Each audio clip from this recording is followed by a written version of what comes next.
रजन्रेषा घोर रूपा घोर सत्वनिसेविता प्रतीयात ब्रजम तेष्टा स्तेयम स्त्रीभिः सुमध्यमा।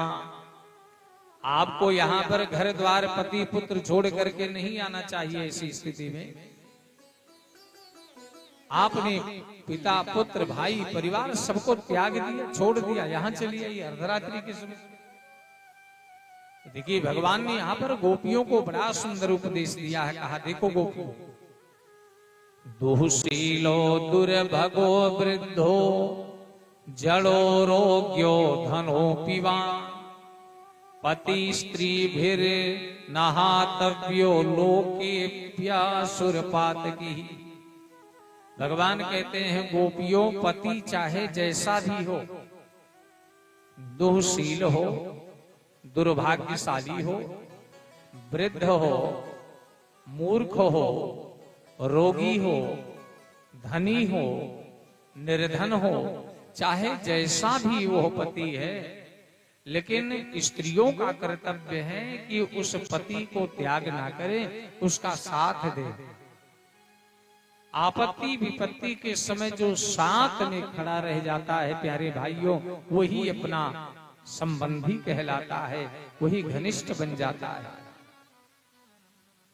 गोपियों को भगवान ने कहा देवियों, एक ब्राह्मण की पत्नी है, पतिव्रता है, और इसका पति बेचारा बहुत गरीब है, और ये बेचारा पति लकड़ी बेच करके धनाढ्य नगरों में लकड़ी बेच करके अपना जीवन यापन करता है। एक दिन ये पतिव्रता का पति लकड़ी बेच करके दोपहरी के समय आया है और पत्नी को देखा कि छाया में बैठी है, तो दोपहरी के समय थक करके आया। पत्नी ने पति को जल पिलाया, शीतल जल पिला करके पति को जैसे शीतल जल पिलाया, पति थक करके आया तो निद्रा आने लगी।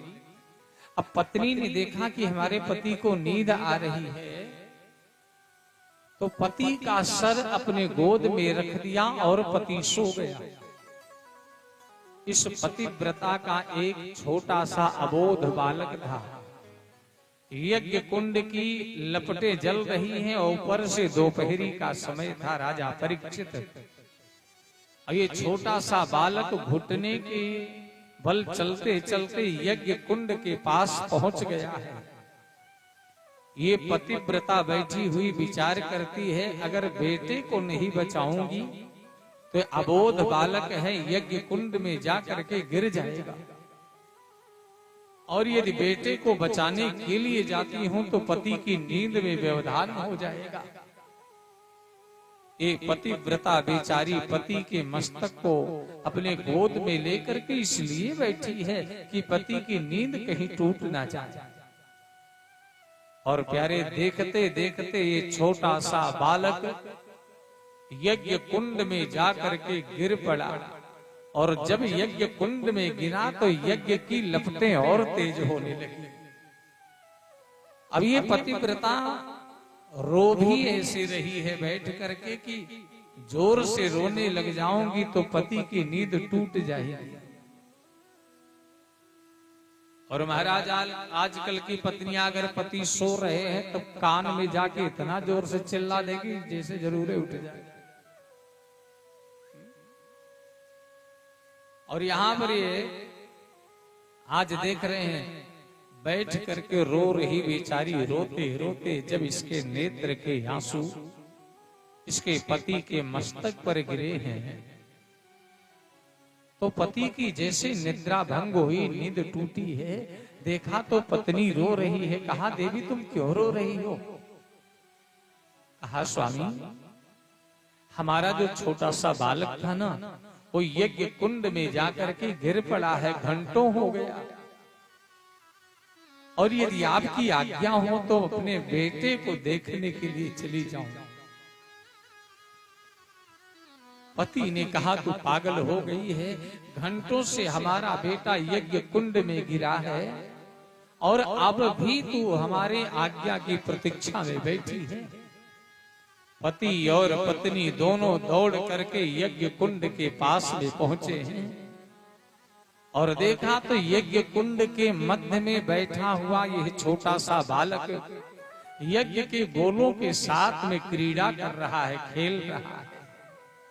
ए राजा परीक्षित, अरे यज्ञ की अग्नि की औकात क्या है कि पतिव्रता के पुत्र को दग्ध कर सके, पतिव्रता के पुत्र को जला सके, हानि पहुंचा सके। ए गोपियों, अपने पति के चरण का आश्रय लेकर के जीवन की यात्रा को कीजिए। पति ही पत्नी के लिए श्रेष्ठ देवता कहलाया गया है। गोपियां कहती, ए श्याम सुंदर, आप तो ऐसे पतियों की बात कर रहे हैं। एक स्त्री अपने आप को कहती है, मैं पतिव्रता हूं, मैं पतिव्रता हूं, और अपने पति की फोटो को लेकर के पूजा घर में रख दिया है और पति के फोटो की पूजा सुबह शाम दोपहर तीनों टाइम करती है, आरती उतारती है पति के फोटो की। और असली पति दरवाजे पर आकर के खड़ा है, दरवाजा खटखटा रहा है, देवी जी दरवाजा खोल दो, मैं आ गया हूं, मैं खड़ा हूं। अंदर से आवाज आती है, जैसे खड़े हो वैसे खड़े रहो, अभी पति की सेवा चल रही है। गोपियों ने कहा, भगवान हमारे शरीर का कोई पति हो सकता है, हमारे शरीर का पुत्र है, पति है, परिवार है, समाज है, यहाँ जितने भी रिश्ते हैं ये सब शरीर से संबंध रखते हैं, शरीर के हमारे पति भी हैं। लेकिन भगवान जगतपति और आत्मपति तो आप हो, और आप जैसा जब आत्मपति मिल गया, जगतपति मिल गया, तो आप जैसे पति को प्राप्त करने के लिए ही तो मानव शरीर ही मिला था। तो भगवान ये बताइए, इन हाड़ मांस वाले पतियों को लेकर के भला कब तक जीवन यापन करें? आप मिल गए तो सब कुछ प्राप्त हो गया। भगवान ने देखा ये गोपियां वास्तव में हमारे रहस्य को जानने की अधिकारी है। ये वही गोपियां हैं जिन गोपियों का प्यारे भाई बहनों भगवान ने चीर हरण किया था।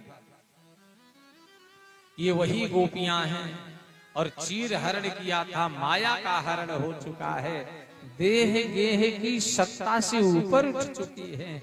गोपी वही कहलाता है जो शिखर की भक्ति करने वाला हो, जो चोटी की भक्ति करने वाला हो, वही व्यक्ति विशेष प्यारे गोपी कहलाता है।